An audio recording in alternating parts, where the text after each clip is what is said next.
शिक्षा से होखेला सब कुछ आसान। शिक्षा से भीम जी तो भइले महान।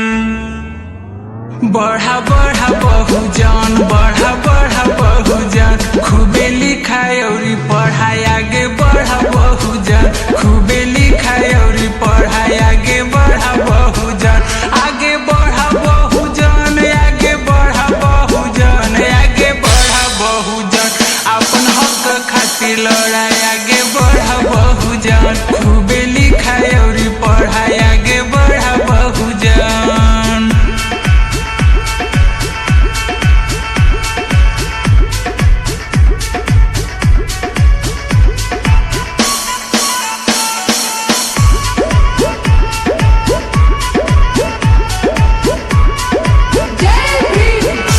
सुनी सुनिए बहुजन समाज के लोग और सुनी,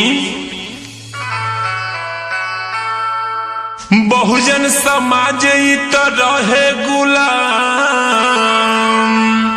शिक्षा से भीम जी दिलवले सम्मान।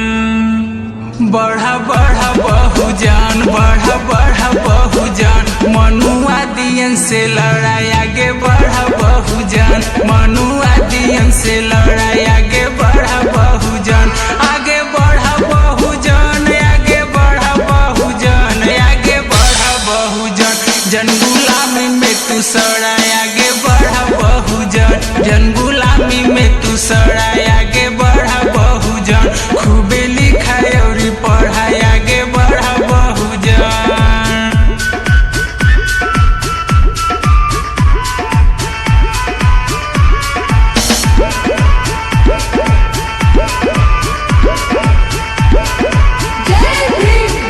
सबसे जरूरी काम का करे के बा प्रीति सुन।